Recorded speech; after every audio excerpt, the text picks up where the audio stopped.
Conclusions regarding parameters अर्थात parameters के संबंध में निष्कर्ष। यदि एक्सटर्नल पैरामीटर x आयतन v हो, अर्थात जो पहली स्थिति है जिस पर हम विचार कर रहे हैं उसमें हम ये मानकर चलते हैं कि जो एक्सटर्नल पैरामीटर है x वह आयतन v है। इस स्थिति में समीकरण 10 पर आप गौर करें। समीकरण 10 जिसमें हमने ये ज्ञात किया था कि del W equals to x bar d x equals to minus p bar d v. This was equation number 10। इस समीकरण पर आप गौर करें तो स्पष्ट है कि जो x बार है, this x bar is behaving like minus p बार। अब जरा समीकरण 14 पर गौर करें। समीकरण 14 में x के स्थान पर आयतन सब्स्टिट्यूट करें तो डेल अपॉन डेल v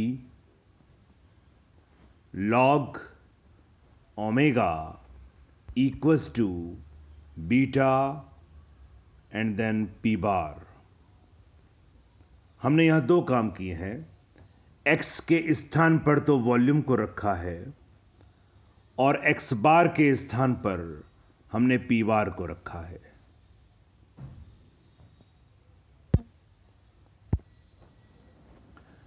अब एंट्रोपी की परिभाषा से हम जानते हैं कि S is equal to K log omega. स्पष्ट है कि del S upon del V equals to K beta and P bar, that is P bar upon T.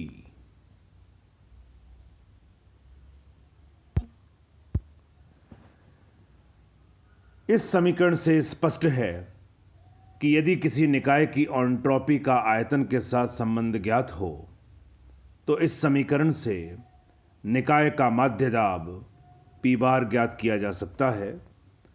अब पुनः समीकरण 13 को देखें जिसमें स्पष्ट है कि del upon del x log omega d x equals to minus del upon del e log omega x bar d x.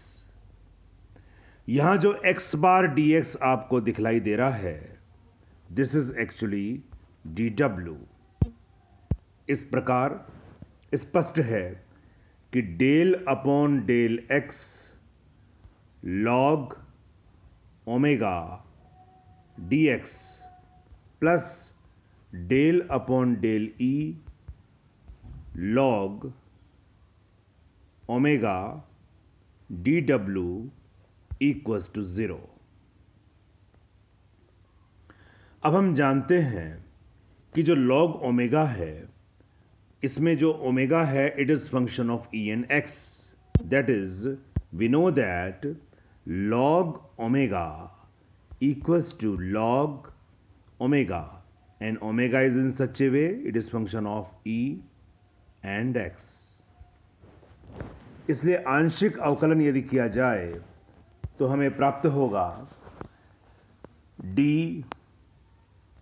log omega equals to डेल अपॉन डेल x log omega dx plus del upon del ई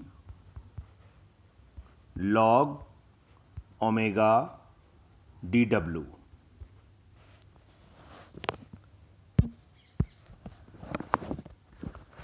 स्पष्ट है कि d log omega equals to log omega e plus d डब्ल्यू comma x plus d x. Minus log omega e x. अब जो समीकरण 18 है उसको गौर से देखिए।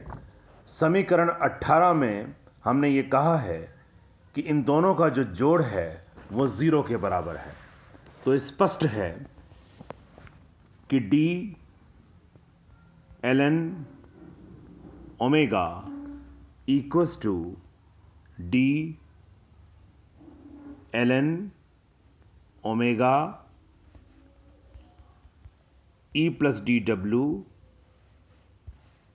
X plus d x minus log omega e x equals to 0।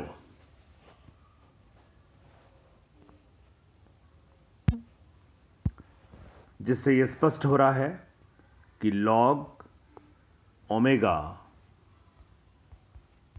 E plus d डब्ल्यू and then x plus d x equals to log omega e x.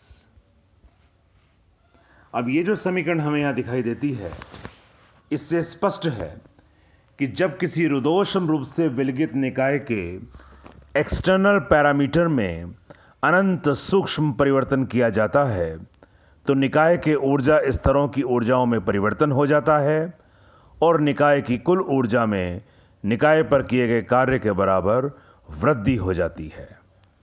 अब इसी दिशा में हम आगे बढ़ते हैं और एंट्रोपी को इंट्रोड्यूस करते हैं।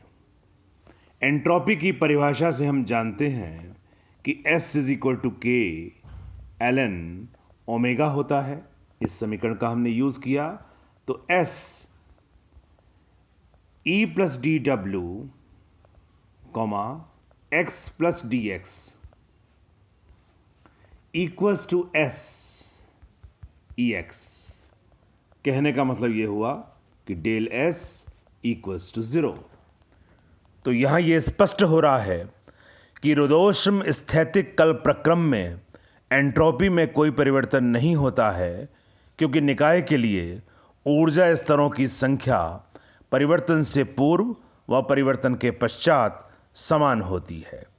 यदि रुदोषम प्रक्रम के एक्सटर्नल पैरामीटर में बड़ी मात्रा में परिवर्तन सूक्ष्म स्थैतिक कल प्रक्रमों द्वारा कराया जाता है तो एंट्रोपी में परिवर्तन नहीं होता, परंतु यदि स्थैतिक कल प्रक्रमों द्वारा परिवर्तन नहीं कराया जाता है तो निकाय की एंट्रोपी में वृद्धि हो जाती है।